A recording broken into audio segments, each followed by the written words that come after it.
rap the show, so get rockin' up. So let me break it all down for you. I ain't never giving up, I ain't never giving up. Taking that crown from you.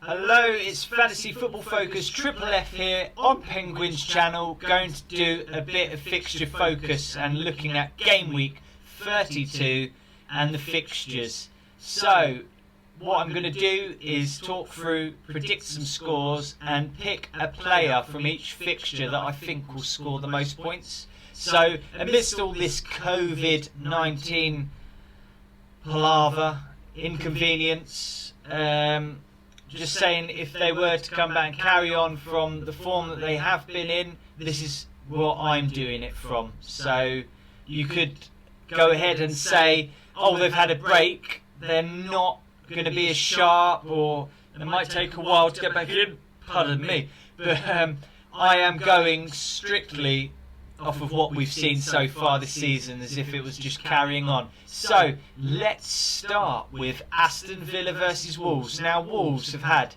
a terrific season so far, really. Aston Villa have gone right off the boil. Slippery slope for them. Grealish is their best player, but he hasn't been enough to keep them going. They've really not been good. And then Wolves have been doing very well. Nuno Espirito Santo has got them purring, and I will go for a Wolves 3, Aston Villa 0. Not even getting a goal. 3-0 to Wolves, and the player that I will pick has to be Diogo Jota, the man up the top. He's come in lately, he's been very sharp, he's been in inspired form, so yeah, that is who I would pick in that fixture.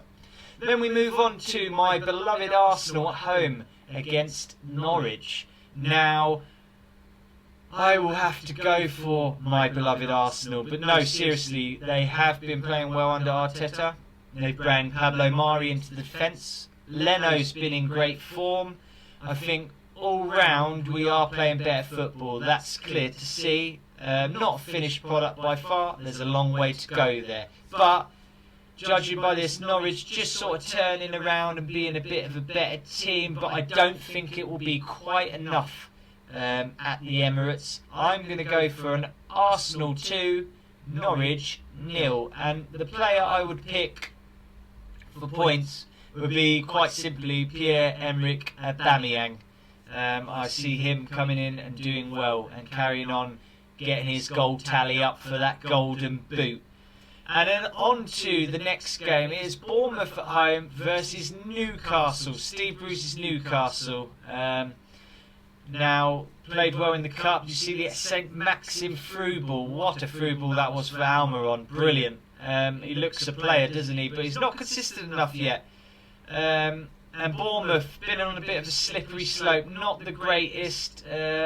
Fixtures up and down, mainly down. So for that reason, I'm going to go for a draw, and I'm going to go Newcastle 2, Bournemouth 2. And the player I would pick there would have to be St. Maxim. Just looks sharp, full of energy, as spoken about earlier. So 2 all there. Then we go on to Brighton versus Man United. Now, Brighton struggling under Potter. And Man United, the opposite. Since they brought Bruno Fernandes in, it's really turned them around, lifted the club, positive energy there, clear to see in the results. And Fernandes really does look the player. He's the orchestra in the midfield. Everything goes through him. Martial is loving life up there, playing off of him. And then players like Wan-Bissaka get that boost as well. You saw the performance Alan Shearer talked about against Raheem Sterling. It was all over him. There was nowhere for him to go. So all round, positive in the club. I'd have to go for Man United win. I'd actually go for Man United 3, Brighton 0. And player, obvious choice, Bruno Fernandes, simply because of the amazing stuff that he's done since he's come in. Then we move on to Crystal Palace versus Burnley. Crystal Palace, bit of a rocky season. Burnley, not too bad. Fixtures have been kind to them, but Sean Dyche has got them playing well. And a player I would pick instantly there would have to be Chris Wood. scoring plenty of goals. He's the informed goal scorer in this fixture. Palace do have Jordan Ayew, who the last 2 games has done well and seen some good points. But yeah, Chris Wood would have to be the guy there coming in. So score-wise, I will go for a 2-1 to Burnley. Go into Palace's ground, getting the result. 2-1 to Burnley. Chris Wood, star player, get him in. Then we move on to, dare I say it, Penguin, Watford. But then again, Watford didn't do so good the next game, did they? Ismail Sarr, obviously a star player there. Troy Deeney, though, I think is superb. Captain, a real leader. Physical pest in the box. Nightmare for any defender to go up against. Southampton, obviously a rocky season yet again. Lost Cedric to Arsenal as well. I think Deeney is going to bully that defence. And for that reason, I will go for a scoreline of Watford 2, Southampton 0. 2-0 to Watford.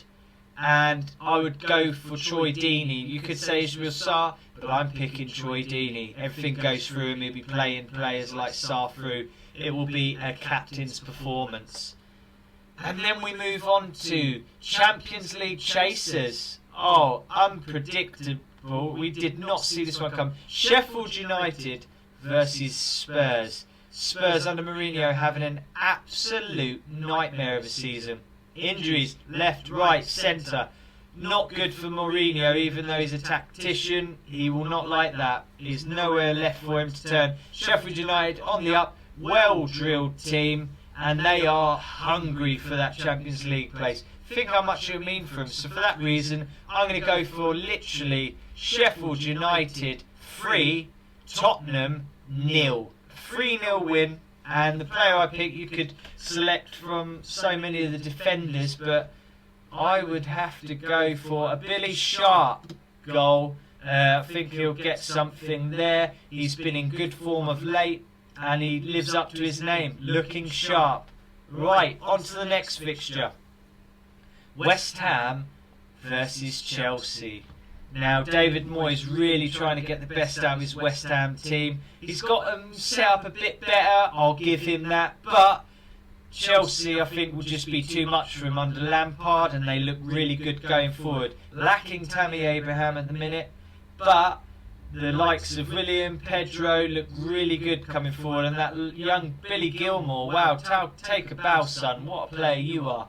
Scoreline, I'm going to go for Chelsea 3, West Ham 1. West Ham 1. They'll nick one. Chelsea can be a bit lacklustre in defence late on. We've seen it a lot this season. Yeah, 3-1. And player I would pick to get you points in this game week, Pedro. And then we move on to the old champions, Man City at home to the new champions, Liverpool. And it could well be confirmed if everything goes ahead. If Everton obviously lose to Leicester. But yeah, Man City versus Liverpool. I'm going for Liverpool 3, Man City... Liverpool 3, Man City 1. Yeah, Man City nick a goal there. Liverpool 3-1. And Sadio Mane looks a bit sharper now, coming back into it. Get Sadio Mane in. And then on to Monday's final fixture, Everton at home to Leicester. I will say that under Ancelotti, Richarlison, DCL, Dominic Calvert-Lewin look really sharp. But Leicester, I think, have turned a corner again. Won't be easy, but I could see a 2-1 win to Leicester. Jamie Vardy will be the player of choice. I just don't think Everton will quite do it. I think Leicester will expose Everton defensively. So yeah, 2-1 to Leicester. Pretty tight game, but Leicester just that bit too much for them. And that about wraps up the fixture focus on FPL Penguins channel. I hope you enjoyed this If you did, give it a thumbs up, and don't forget to subscribe as well. Can't stop the show, so get rocking up. So let me break it all down for you. I ain't never giving up, I ain't never You know giving I'm up. taking that crown from you. I ain't worried